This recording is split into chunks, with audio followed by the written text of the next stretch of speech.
ഒരു സ്ഥാപനം തുടങ്ങിയിട്ടുണ്ടെങ്കിൽ അത് തുടങ്ങാനായിട്ട് ചിലപ്പോൾ ഭയങ്കരമായിട്ട് സപ്പോർട്ടൊക്കെ നമുക്ക് ലഭിച്ചിരിക്കും. പക്ഷേ അതിൻ്റെ ട്രെയിനിങ് ആയാലും അല്ലെങ്കിൽ മെയിൻ്റനൻസ് ആയാലും അതിൻ്റെ കണ്ടിന്യൂറ്റി പോകുമ്പോഴായാലും നമുക്ക് ചിലപ്പോൾ ആ സപ്പോർട്ട് കിട്ടിയെന്ന് വരില്ല. അപ്പോൾ സാറിൻ്റെ ഈ ഒരു ശാഖകളിലേക്ക് വരുമ്പോൾ അവർക്ക് എത്രത്തോളം അവർ ക്ലാസ് ആയാലും ട്രെയിനിങ് ക്ലാസ് ആയാലും ഒക്കെ സാർ എത്രത്തോളം കൊടുക്കുന്നുണ്ട് അവർക്ക്? കൃത്യമായി ഞങ്ങളൊരു സിസ്റ്റമുണ്ട്. ആ സിസ്റ്റം ഉള്ളതുകൊണ്ട് തന്നെ ഇപ്പം മാർക്കറ്റിങ്ങിൽ കൂടെ ഒരാൾ നമ്മുടെ അടുത്ത് വന്നു കഴിഞ്ഞാൽ കൃത്യമായി അടുത്തത് ട്രെയിനിങ് ടീമിൻ്റെ അടുത്താണ് എത്തുക. ട്രെയിനിങ് ടീമിൻ്റെ അടുത്ത് വന്നിട്ട് അവിടെ കൃത്യമായി ഞങ്ങൾ റിപ്പോർട്ട് നോക്കും, അവർ പഠിച്ചോ ആ കാര്യങ്ങൾ മനസ്സിലാക്കുന്നുണ്ട്. അതിനുശേഷം ഒരു ശക്തമായ ബാക്ക് എൻഡ് സപ്പോർട്ട് ടീം ഉള്ളതുകൊണ്ട് തന്നെ അവർ നിലനിർത്തി കൊണ്ടുപോകാനുള്ള എല്ലാ കാര്യങ്ങളും ഞങ്ങൾ ചെയ്യുന്നതാണ്.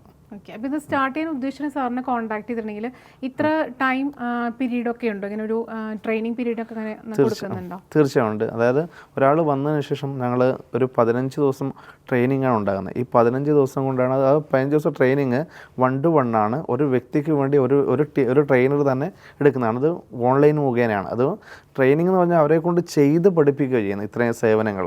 അതുകൊണ്ട് തന്നെ അവർ തെറ്റ് പറ്റും, അപ്പോൾ കൃത്യമായി പറഞ്ഞു കൊടുത്ത് ഇതെങ്ങനെയല്ല ചെയ്യേണ്ടതെന്ന് പറഞ്ഞു കൊടുത്ത് തന്നെ ചെയ്യുന്നതുകൊണ്ട് തന്നെ ഒരു സാധാരണ ഒരു ആൻഡ്രോയിഡ് മൊബൈൽ ഉപയോഗിക്കുന്നവർക്ക് തന്നെ ഇത് ചെയ്ത് വിജയിപ്പിച്ചു കൊണ്ടുപോകാൻ പറ്റും. ഒരുപാട് സമയം ഒരുപാട് പൈസയൊക്കെ നമുക്ക് നമ്മുടെ എനർജിയൊക്കെ കളയാതെ നമുക്ക് വളരെ എളുപ്പത്തിൽ ഈ മിത്രത്തിൽ നമുക്ക് ഫെസിലിറ്റീസ് പ്രൊവൈഡ് ചെയ്യുന്നുണ്ട്. അതുകൊണ്ട് തീർച്ചയായിട്ടും നമുക്ക് യൂസ്ഫുൾ ആക്കാം. പിന്നെ അതേപോലെ തന്നെ 2-3 തരത്തിൽ തന്നെ സപ്പോർട്ടും ഉണ്ട്.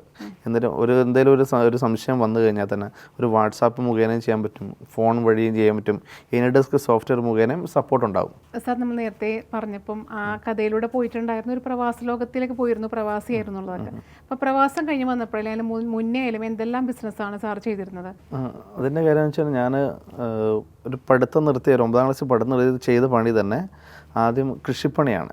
കൃഷിപ്പണി അത് തന്നെ ഒരു ബിസിനസ് രീതിയിലാണ് ഞാൻ എടുത്തത്. അത് ഞാൻ തൊഴിലൊക്കെ പഠിച്ചു, നാട്ടിൽ തന്നെ ജനിച്ച സ്ഥലത്ത് തന്നെ ഈ തൊഴിലൊക്കെ ചെയ്തു.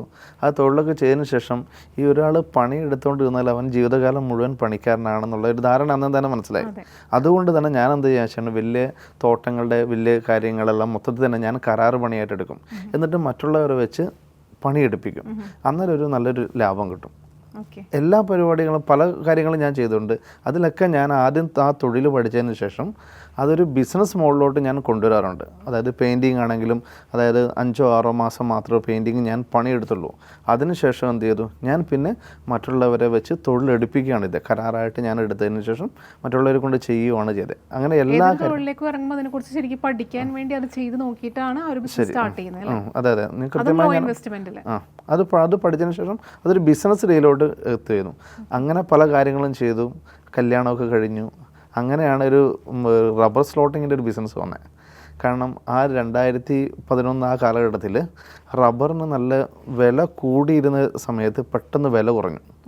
അങ്ങനെ ഒരു 260-240 രൂപ വിലയുണ്ടായിരുന്നത് വെറും 120-130 വന്നപ്പോൾ ഞാൻ ലക്ഷങ്ങൾ മുടക്കി ചെയ്തുകൊണ്ടിരുന്ന എൻ്റെ ബിസിനസ് പാടെ പരാജയപ്പെട്ടു. ആ പരാജയപ്പെട്ടതോടെ വളരെ ഒരു കടബാധയായി. ആ സമയത്ത് തന്നെ എനിക്ക് മറ്റൊരു ബുദ്ധിമുട്ടുണ്ടായിരുന്നു, എൻ്റെ ശരീരം തളർന്നു പോയിരുന്നു. ആ ശരീരം തളർന്നു പോയപ്പോൾ എനിക്ക് കൃത്യമായി തോട്ടത്തിൽ പോകാനോ മറ്റു കാര്യങ്ങൾ ചെയ്യാനോ ജോലിക്കാരെ കൃത്യമായി കൊണ്ടുപോകാനോ അത് മെയിൻറ്റെയിൻ ചെയ്യാൻ പറ്റാതായി. അങ്ങനെ വന്നപ്പോൾ എന്ത് ചെയ്തു, ആ സമയത്ത് വളരെ സ്ട്രോക്ക് ആയതാണ്. അതോടെ തന്നെ ആ ബിസിനസ് വളരെ നഷ്ടത്തിലായി.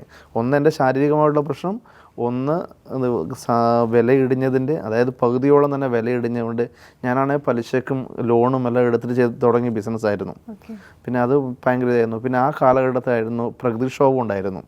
കാരണം 2011 കാലഘട്ടത്തിൽ റബ്ബറിനൊക്കെ കാറ്റ് പിടിക്കുക, അങ്ങനെ ഒരു തോട്ടത്തിൽ നടുക്കൊരു കാറ്റ് പിടിച്ചതിന് ശേഷം 100 കണക്കിന് മരങ്ങൾ നഷ്ടപ്പെട്ടു പോയി.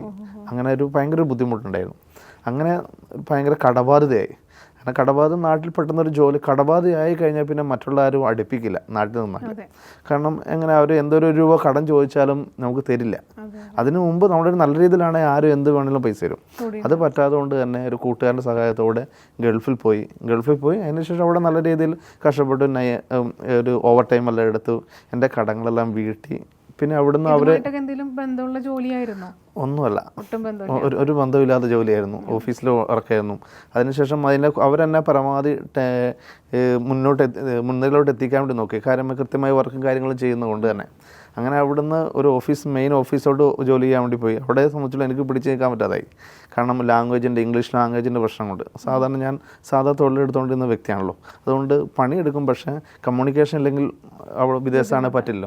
അതുകൊണ്ട് നേരെ മടങ്ങി വന്നപ്പോഴാണ് ഈ ബിസിനസ്സിലോട്ട് സ്റ്റാർട്ട് ചെയ്തത്. ഇതിലേക്ക് വരുന്നത് അത് കയ്യിൽ വലിയ കടബാധയെല്ലാം കഴിഞ്ഞപ്പോഴത്തേനും എൻ്റെ ബാധ്യതയെല്ലാം വീട്ടിന് ശേഷം എൻ്റെ കയ്യിൽ വലിയൊരു എമൗണ്ട് ഒന്നും ഇല്ലായിരുന്നു. അങ്ങനെയാണ് ഒരു ജനസേവന കേന്ദ്രം ഒരു കൂട്ടുകാരോടും ഞാനൊരു കടം മേടിച്ച എമൗണ്ട് കൊണ്ട് തന്നെ അങ്ങനെ ചെറുതായിട്ട് സ്റ്റാർട്ട് ചെയ്തു.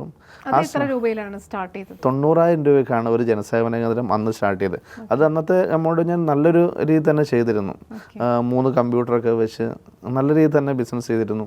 അവിടെ സംബന്ധിച്ചോളം നല്ലൊരു ബിസിനസ് ഉണ്ടായിരുന്നു, കാരണം ഞാൻ കാര്യങ്ങൾ കൃത്യമായി ചെയ്യുമായിരുന്നു. ഒരാൾ എന്തെങ്കിലും ചെയ്യാനും വന്നിട്ടുണ്ടെങ്കിൽ അത് അന്ന് തന്നെ ചെയ്ത് തീർക്കും. അതേപോലെ തന്നെ അങ്ങനെ രാത്രി 9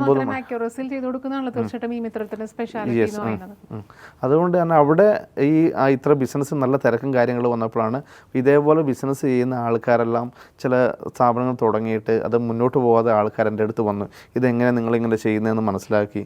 അങ്ങനെ അവിടെ ചെറിയൊരു വാട്സാപ്പ് കൂട്ടായ്മയാക്കി.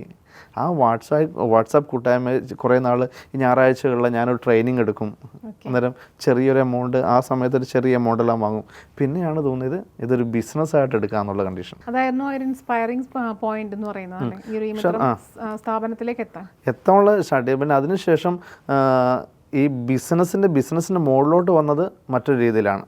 അതായത് ഒരു JC എന്ന പ്രസ്ഥാനം നടത്തിയ ഒരു ഓൺട്രപ്രണർ ഹബ് എന്നൊരു മീറ്റിങ്ങിൽ റൂട്ട് സെറ്റിനെ കുറിച്ച് പറഞ്ഞു. എല്ലാ ജില്ലകളും റൂട്ട് സെറ്റ് എന്നൊരു സംവിധാനമുണ്ട്.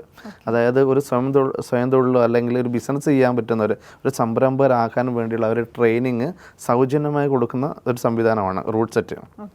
അവിടെ പോയി ഒരു 13 ദിവസത്തെ ബിസിനസ് മാനേജ്മെൻ്റ് ഒരു കോഴ്സ് ചെയ്തു. ആ കോഴ്സ് ചെയ്തപ്പോഴാണ് ഞാൻ കുറേ നാൾ ചെയ്തത് ഒരു ബിസിനസ് മോഡലല്ല എന്ന് മനസ്സിലായി, അതിൽ ബ്രാൻഡിങ്ങും വേ അല്ല എന്ന് മനസ്സിലായി. അങ്ങനെ ബിസിനസ് ചെയ്തുകൊണ്ടെങ്കിൽ അത് മുന്നോട്ട് അധികം പോവില്ല എന്ന് മനസ്സിലായി. അവിടെ നിന്നാണ് കൃത്യമായ എങ്ങനെയാണ് ബ്രാൻഡിങ് ചെയ്യേണ്ടതെന്ന് മനസ്സിലായി, എങ്ങനെ മാർക്കറ്റ് ചെയ്യേണ്ടതെന്ന് മനസ്സിലായി. അവിടെ നിന്നാണ് കൃത്യമായൊരു സിസ്റ്റമാറ്റിക്കായിട്ട് കണ്ണൂരുള്ള മൈസോൺ എന്ന് പറഞ്ഞ ഒരു സ്റ്റാർട്ടപ്പ് മിഷൻ്റെ സപ്പോർട്ടോടെ പ്രവർത്തിക്കുന്ന ഒരു സ്ഥാപനമാണ് മൈസോൺ. അവിടെ ഒരു സ്പേസ് എടുത്തിട്ടാണ് സ്റ്റാർട്ട് ചെയ്തത്. ഇവിടെയല്ല, കണ്ണൂരാണ് സ്റ്റാർട്ട് ചെയ്തത്. കണ്ണൂർ സ്റ്റാർട്ട് ചെയ്തത് തന്നെ, പക്ഷേ വർക്കുകളെല്ലാം ഈ പുറത്തോട്ടാണ് വരുന്നത്. പിന്നെ അന്ന് കണ്ണൂരിൽ നിന്നാണെങ്കിലും കണ്ണൂർ തുടങ്ങിയൊരു സ്ഥാപനം എന്ന് പറയുമ്പോൾ എല്ലാവരും പെട്ടെന്ന് ഉൾക്കൊള്ളില്ല, കുറേ ദൂരത്തോട്ട്. ഇപ്പോൾ കണ്ണൂരിൽ നിന്നുള്ള ഞാൻ പോയി തിരുവനന്തപുരത്തുള്ളവരോട് പറയുമ്പോൾ ഒരു ബുദ്ധിമുട്ടാണ്. പിന്നെ തോന്നി എറണാകുളത്ത് വന്നാൽ ഏത് ബിസിനസ്സിനും ഒരു ഹബ്ബാണല്ലോ എറണാകുളം. അങ്ങനെ എറണാകുളത്ത് വന്ന് ഒരു ചെറിയൊരു സീറ്റിൽ തുടങ്ങി. എത്രത്തോളം സ്റ്റാഫ് നമ്മുടെ ഈ മിത്രത്തിലുണ്ട്? ഈ മിത്രത്തിലൂടെ ഇപ്പം 40ഓളം സ്റ്റാഫുകൾ ഡയറക്റ്റ് വരുന്നുണ്ട്. പിന്നെ അതേപോലെ ഈ മിത്രം മൊത്തത്തിൽ വരികയാണെങ്കിൽ ഈ മിത്രത്തിൽ കൂടെ തന്നെ ഒരു 6,000-7,000 പേർക്ക് തന്നെ തൊഴിൽ നടക്കുന്നുണ്ട്.